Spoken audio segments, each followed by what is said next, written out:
Merry meet everyone. Welcome to the AstroTarot show. I'm so happy you are joining us. We've got a lot of things to talk about, and where do we begin? Well, let's talk about what's going on this week.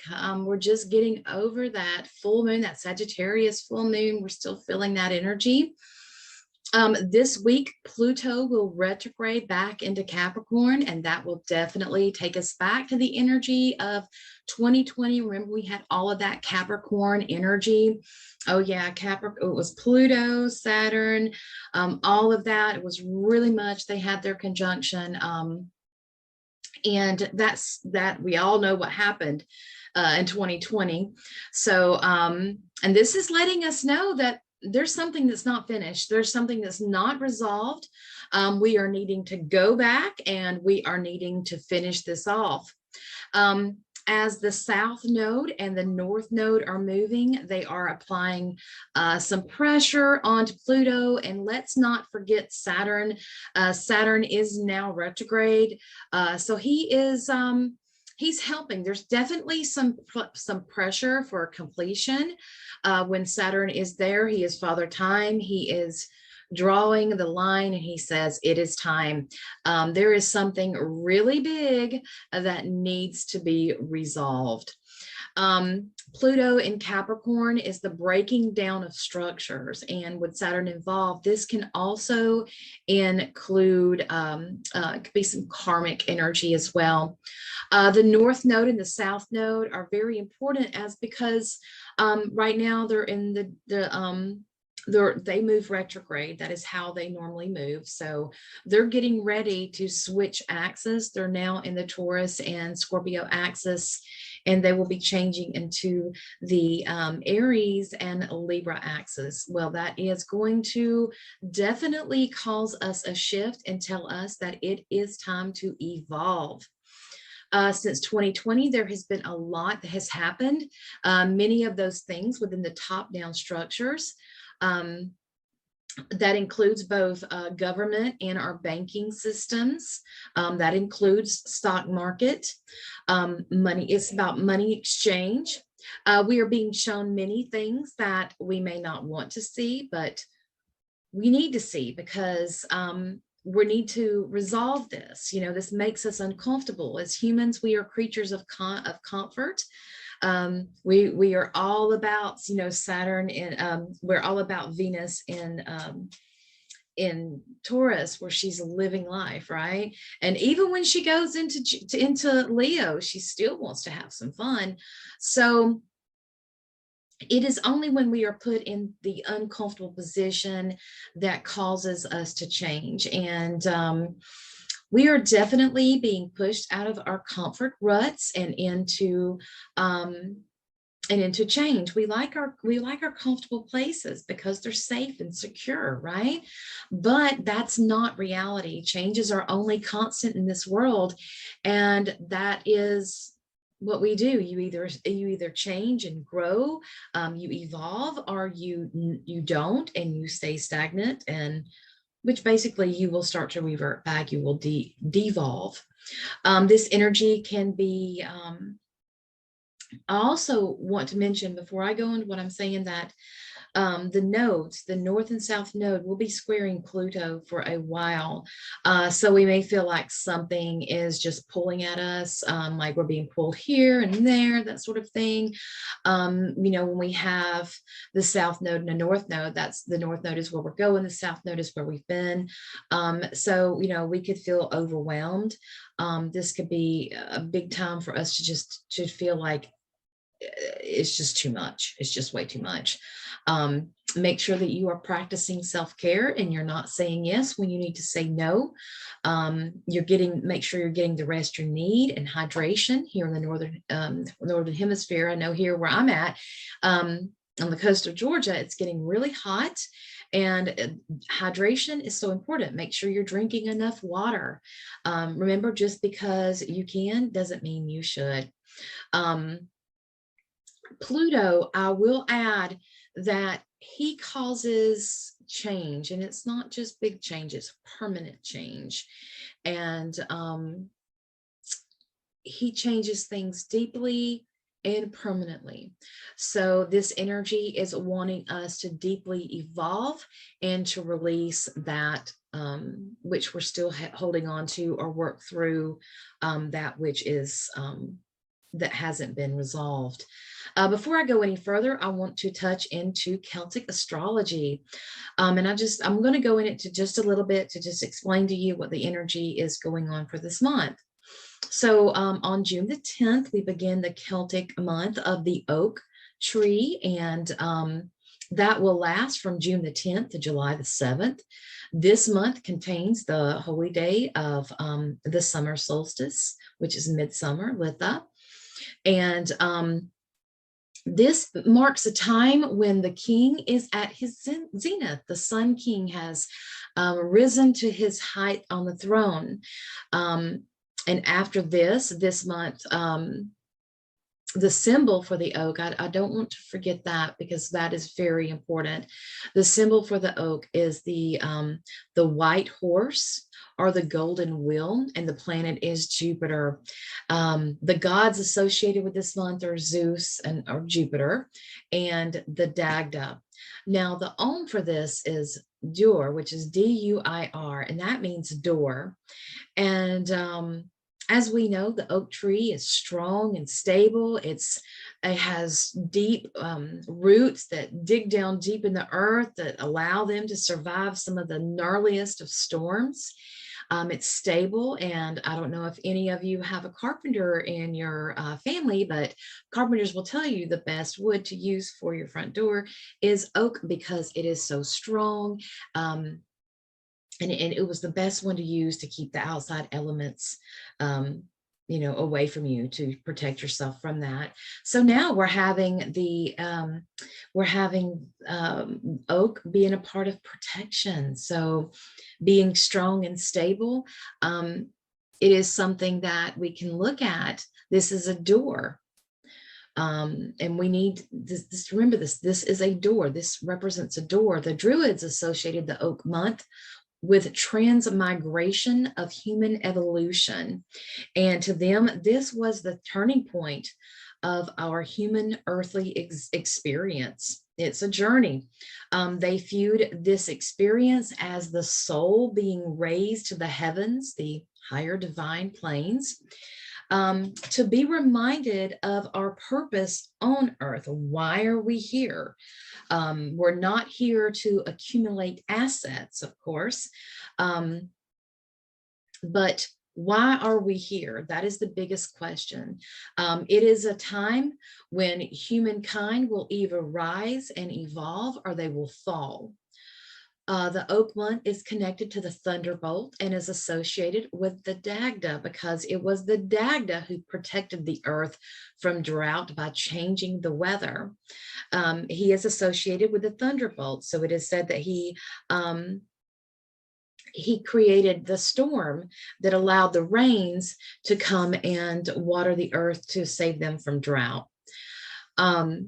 The Dagda is called the good god, and by the Druids called him Aed, Aed, A-E-D, I'm not sure that pronunciation, which means fire.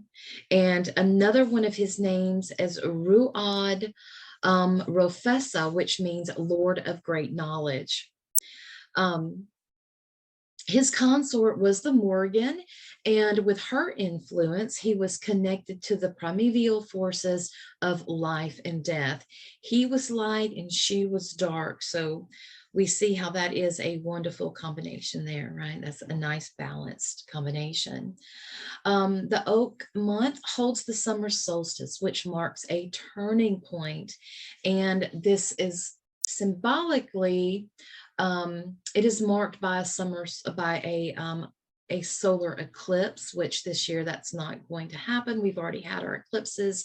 The next one we'll have will be October. And that is when Jupiter becomes the sacrificial king.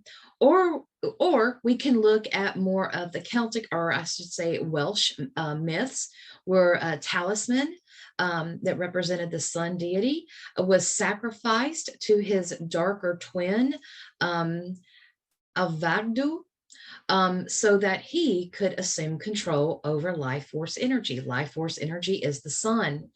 And also we can look at the oak and holly king, that myth of where, the summer solstice is where the holly king defeats the oak king. Therefore, the winter sun will take rule, and the days will become shorter and the nights will become longer until we get to the winter solstice when the sun is born again, and so forth. So we see that this is a shift that's marking an end, and not only an end, but a sacrifice, some kind of sacrifice. So this is something that that is needing resolved, and this is about you getting past that. A sacrifice doesn't mean that, it doesn't necessarily mean that you're going to suffer or things like that. When we think of sacrifice, we're like, oh, I don't want to lose that. But sacrifice, what this means is that it's about changing a way of being to better ourselves. That, it's like when you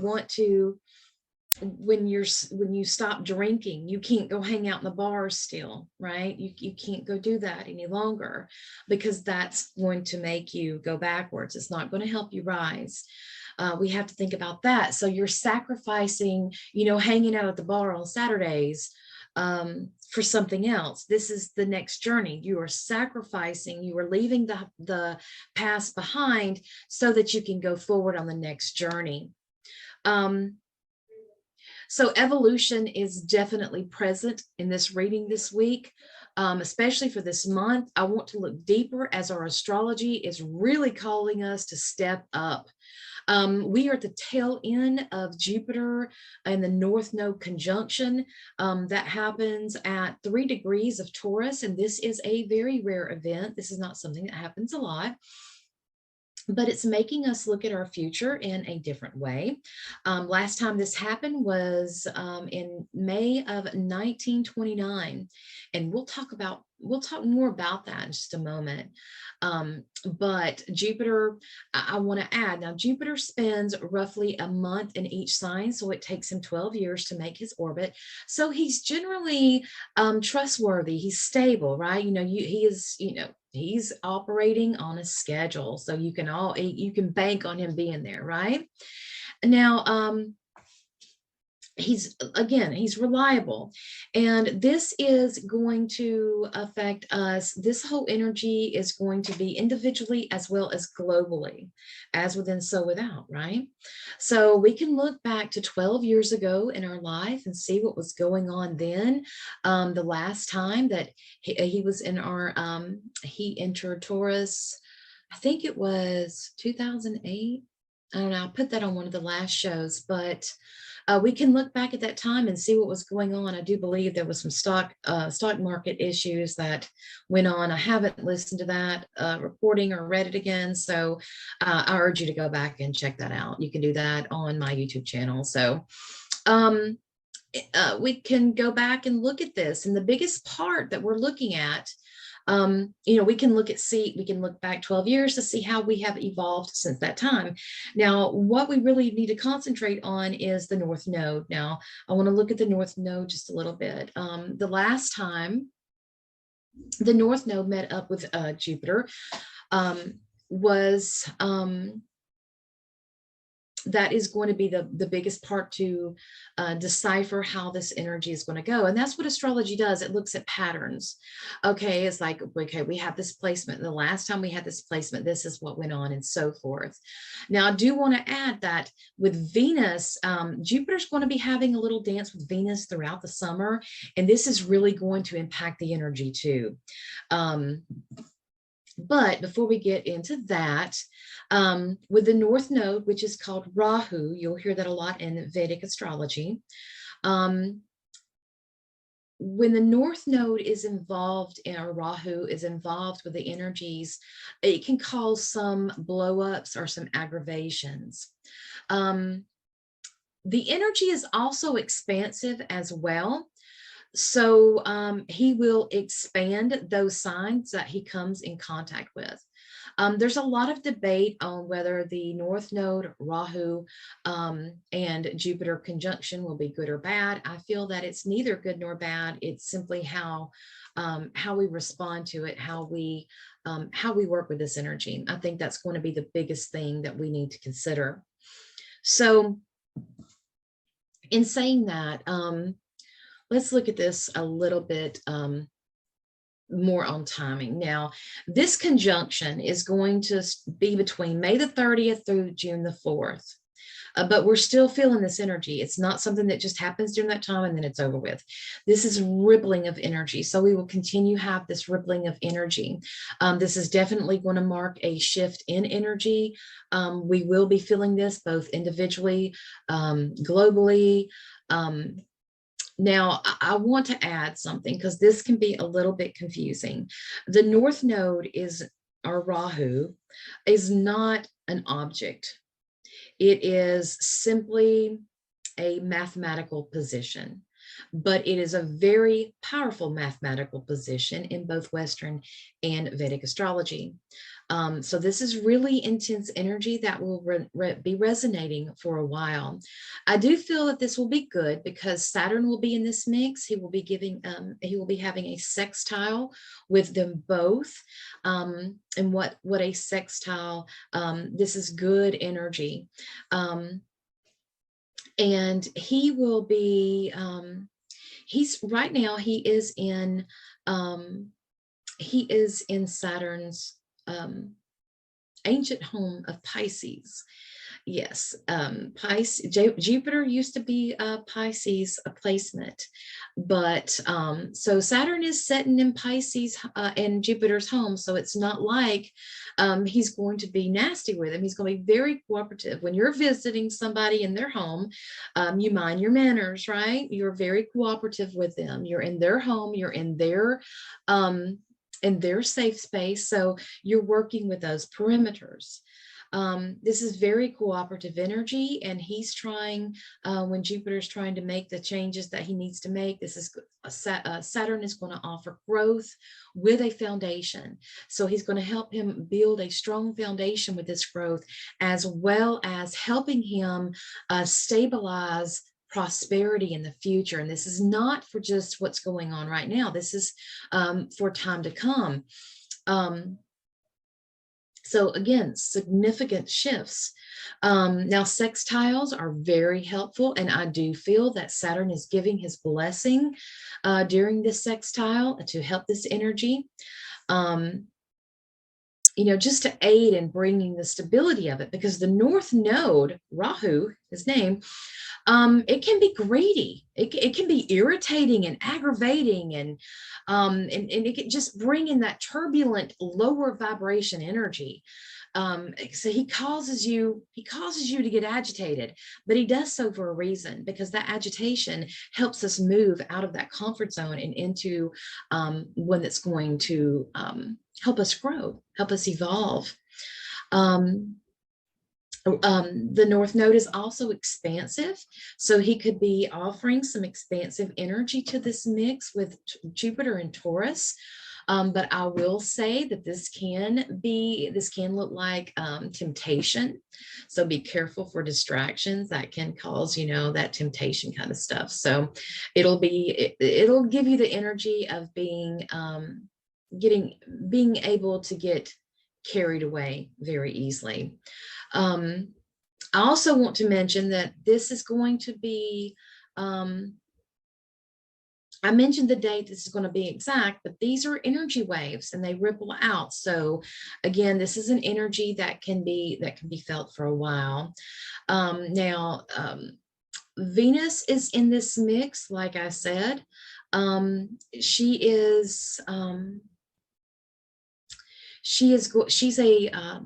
She's a beneficial planet.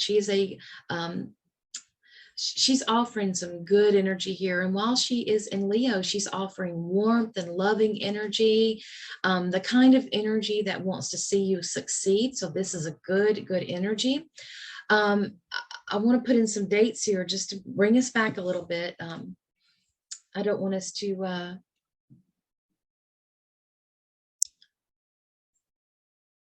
I don't want us to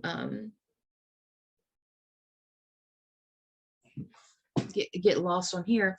So back in 1929 is when Jupiter and the North Node met up, and that is when the stock markets crashed. It was also speculated because Pluto was in Cancer, and that's the placement of the United States birth chart. For that placement is the financial place. So now as Pluto, which again is connecting to the United States birth chart, he is moving back into Capricorn, which is the opposite of Cancer. You know, Cancer is about the inside and Capricorn is the outside. So when he moves back into that Capricorn energy, that's going to shift a little bit, and it's going to connect us again to our financial arena. Looking back even further, it was 1893 when Jupiter and the North Node met up. That was also when the stock market had a great panic and there was a great sell-off. Then we can go back to 1799, and that is when the United States had the gold rush. So I can see, you know, astrology is about, you know, it's about looking back and seeing patterns and things that are happening. So I do see that, you know, this could possibly, we could possibly see something with our stock market and with our financial. Pluto likes to dig things up and to clean out the toxicity in it. So when he is moving back into Capricorn, we can see him cleaning out the toxicity out of the stock markets or the big banking systems, those things like that, money transfers, having to do with top-down structures. Individually, this could be a moment where you're starting to step up into your own right. You're starting to be sovereign and to be independent, and you're going to earn your own way. You're looking at your own financial future and what your future holds. So you're really going to be focused on your the financial security of your future. Another aspect from Vedic astrology is the Ashwini,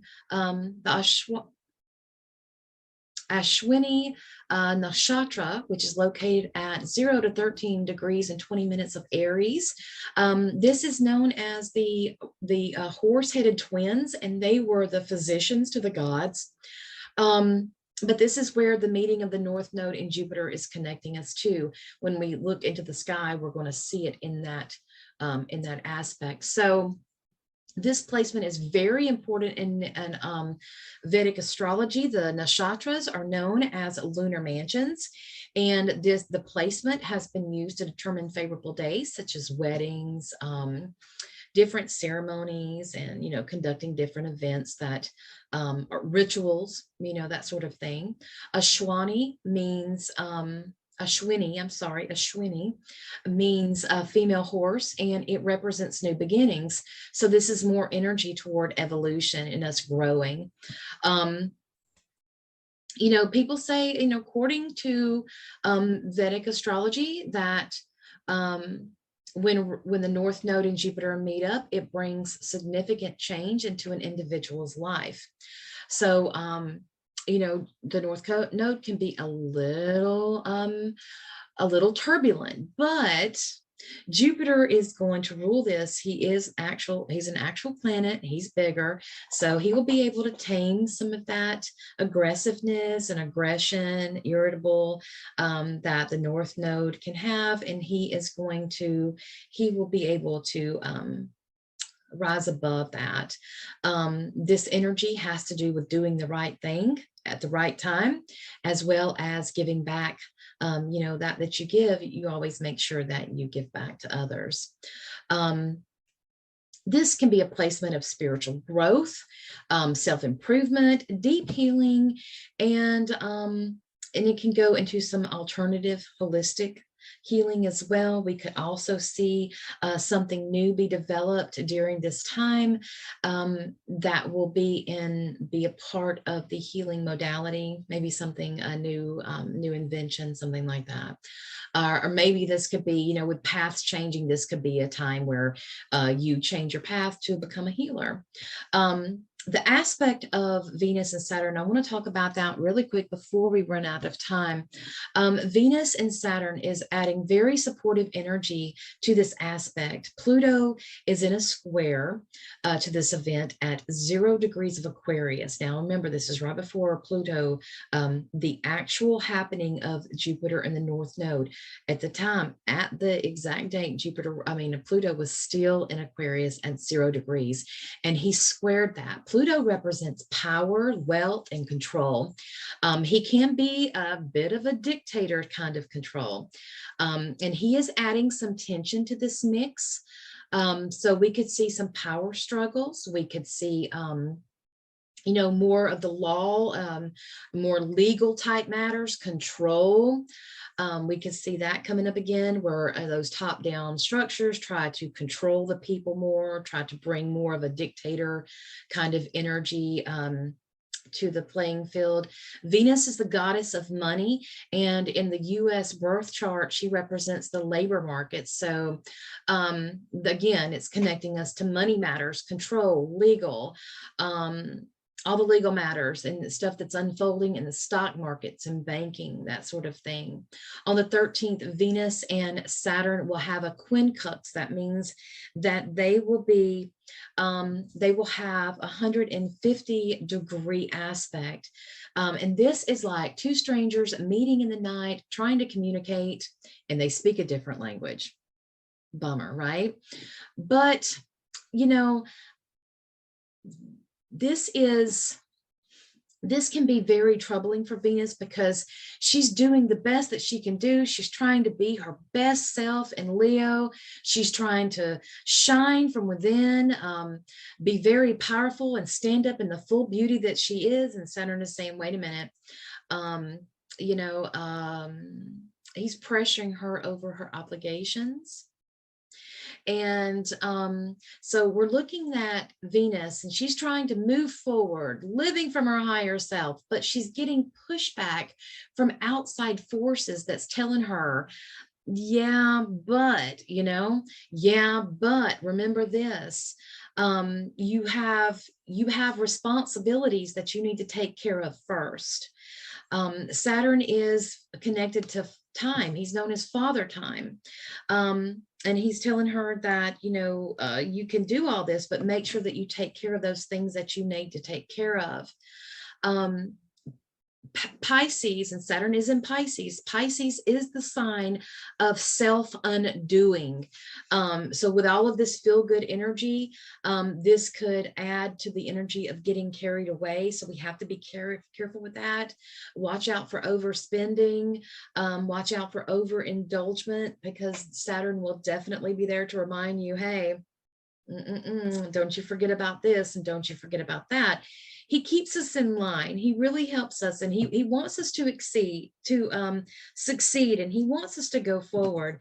But he reminds us that, we do have an obligation, and we do have some things that we need to take care of. So be careful that you don't dive into something that is a little bit over your head, and watch out for that overindulgence.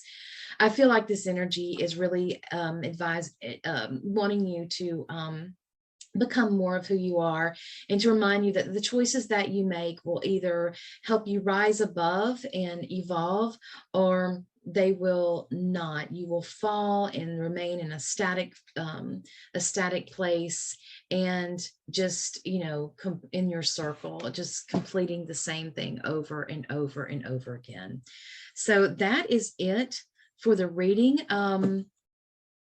I do feel that this can be a time of great energy, where we are called to the carpet to stand up for ourselves, and to really, our responsibility. One of those responsibilities and our obligations is that of our own well-being, and that includes our health. That includes all the aspects of us, from what we eat to what we surround ourselves with. So that is it for the astrology part. Stay tuned for the tarot. I can't wait to see what the cards have to say for us.